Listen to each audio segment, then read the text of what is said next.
Hi, my name's Pete Free, and if you were alive in the early mid-'80s and listened to the radio a lot, you would have certainly heard Quiet Riot's version of Come On Feel the Noise multiple times a day. It was a huge hit, and I recently heard it on Hair Nation after many, many years. The solo played, and I thought, I gotta learn that. So I did a little research, looked at some videos, looked up some tabs, slowed down the song and listened to it, and I'll show you how I think it was played. I've broken it down into 5 sections. It's 20 bar solo, 4 bars each. Basically a standard tuning. It's a little bit sharp if you're playing along with some of the backing tracks out there, which followed the original recording, which I think was also a little bit, you'd have to go a little bit sharp to make it sound right. But I'm going to standard tune today so you can play along. And with that, let's get started.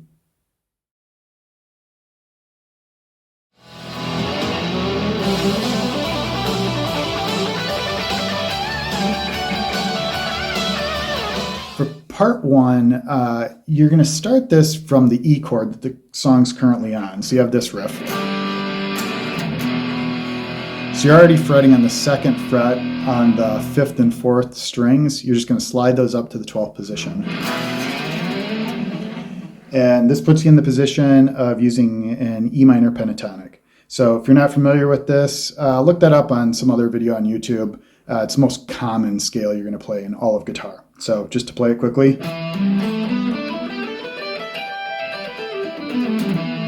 E minor pentatonic. So I'm not going to call out the frets for this. I'm just going to play it really slowly because it is E minor pentatonic purely. So I just want you to hear the pattern and try and match that. I'll play it real slow. It starts out on the 15th fret on the 6th string.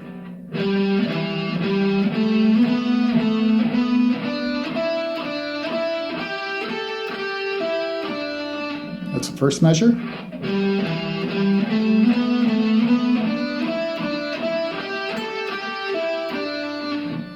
Second measure does the exact same thing, except you're starting on the 4th string on the 14th fret.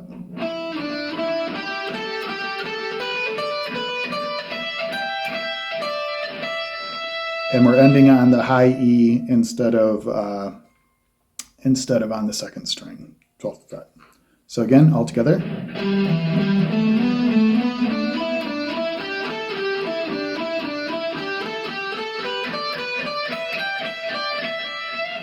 And it doesn't really matter how you pick this. I tend to start on an upstroke, so I'll do up, down, up, and then down, up, down, up.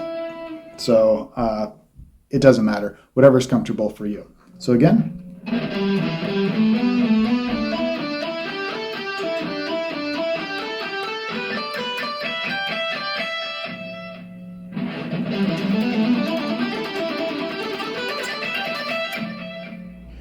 So we're here, and for the next part, it sounds like this.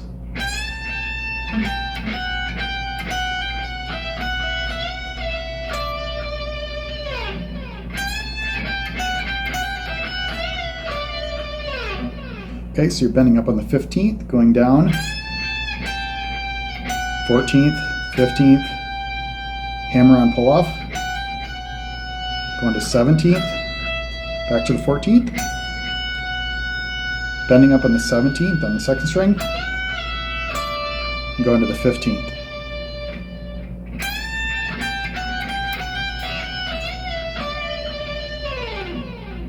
So the whole part together is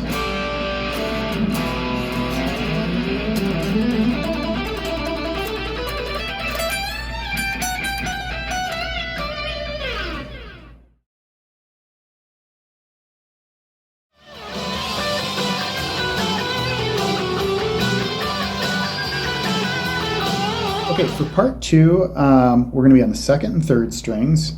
The frets we're going to use for this entire part are on the 2nd string, 15, 13, 12, and on the 3rd string, 14, 12, 11. So it starts out on the 12th and the 2nd, and I'm just going to play this. I'm not going to call out frets. I'm just play it really slowly, figure out how it sounds, and you can play along.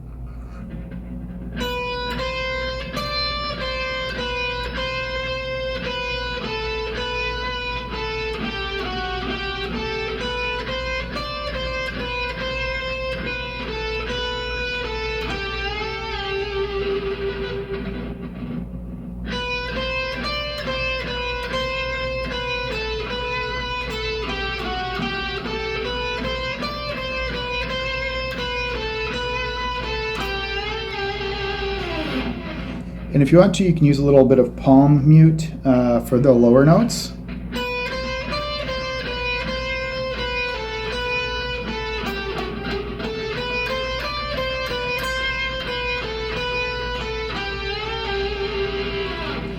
Okay, so a little bit faster.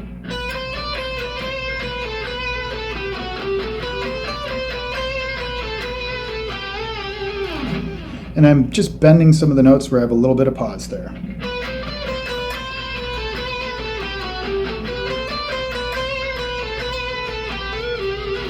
Well, bend that one instead of tap. You get the point. So that's part two.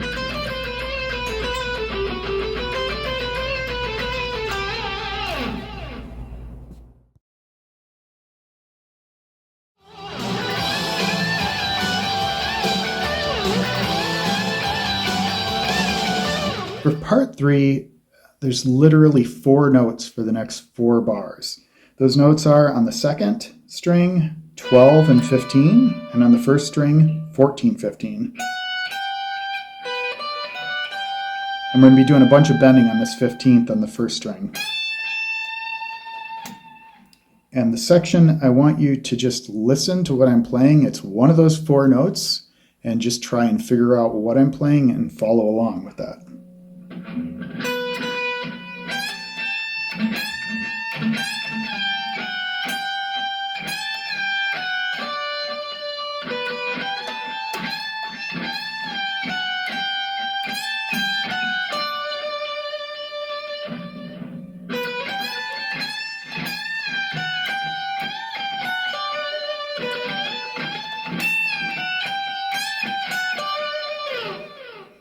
So a lot of tabs have you only hitting this first note once.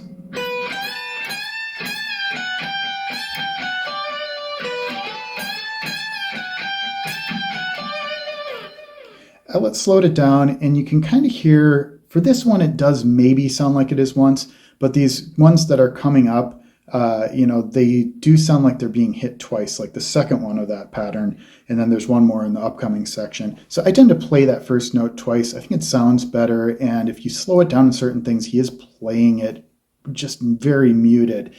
So I think it was intentional to do it like that, to do.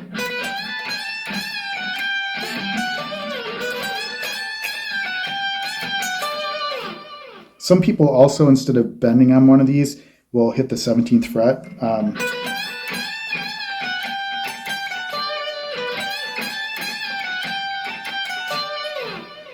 I looked at him doing it live, and he does bend it there, but it sounds perfectly fine either way. So that's the whole part.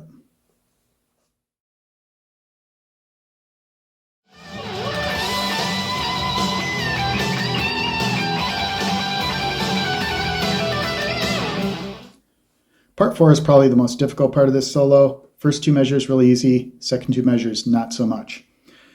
The first 2 measures only have 3 notes to them. It's the 15th on the second, the 15th on the first, and the 17th on the first. And the pattern goes like this.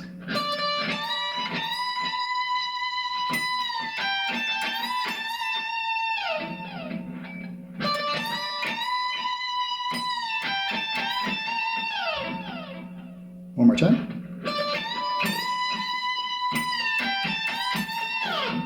So you do that once. That's the first 2 measures. And here comes the fun part. Start on the 15th, hit the 19th, and then the 15th 3 times. 17th, 15, 3 times again. 19, 3 times back to the 15.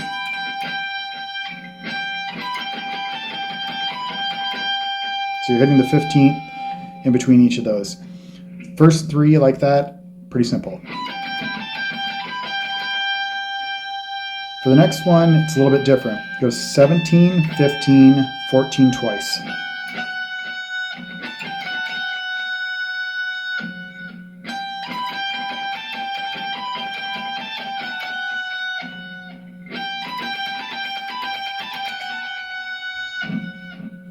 Okay, and then after that, we're going to do 17, 14, 15, 14. go down to 12, 15, 12, 15th on the second string, back to the 12th on the first. So again, it goes 17, 14, 15, 14, 12, 15, 12, 15th on the second, 12 on the first.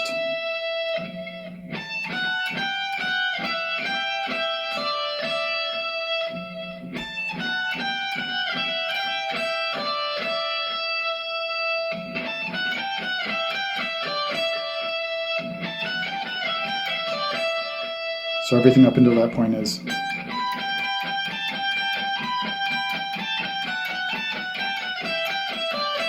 And then it ends on the 15th of bend in the second string, 15th fret, and you're going to bend it up twice and release it.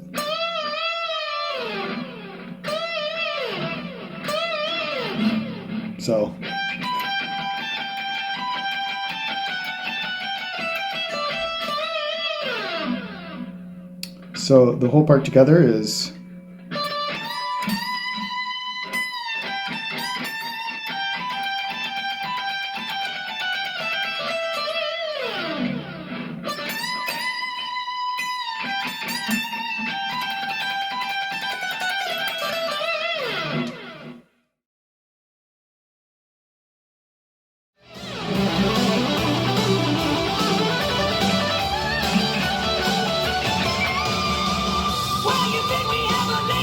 For part 5, it starts out exactly like part 1. Same pentatonic run, just ends a little bit differently. So just as a reminder, it sounds like this.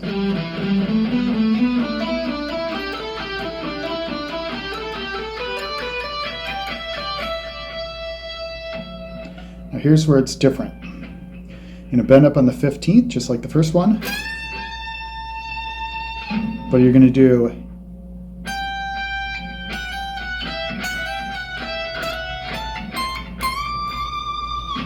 so bend up on the 15th, hit it unbent, then a hammer-on pull-off on the 14th, 15th, 17th on the second. Do it again. Hit the 17th and slide up to the 19th, and then 17th on the first, 20th on the first, bend the 20th up.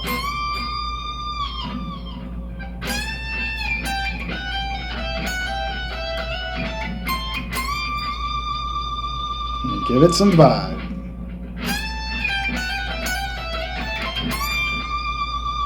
So the whole part together.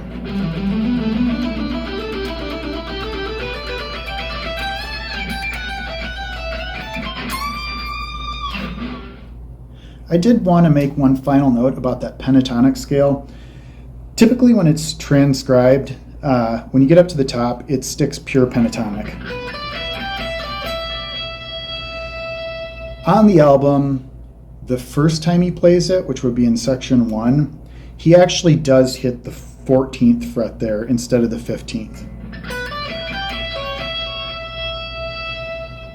In section 5, it's hard to tell because it's kind of muted, but it sounds like he's hitting the 15th on the second time he does this in the solo. Or potentially he's hitting this 15th on the E twice. It's kind of hard to tell. I listened to some live versions of this. He does in one live version hit the 14th once. The rest of the time he seems to be hitting the 15th or the 12th, and it's kind of hard to hear because it's a little bit chunky. But anyway, if you want to play it authentic to the album, the first time in section 1, you would play it like this.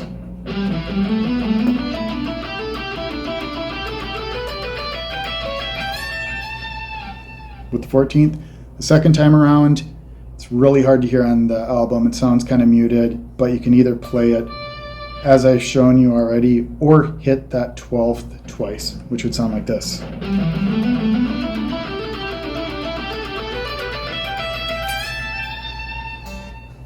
Your call. Just wanted to add that note because on the album and in some performances he does do that a little bit differently. Do whatever you like. It's up to you.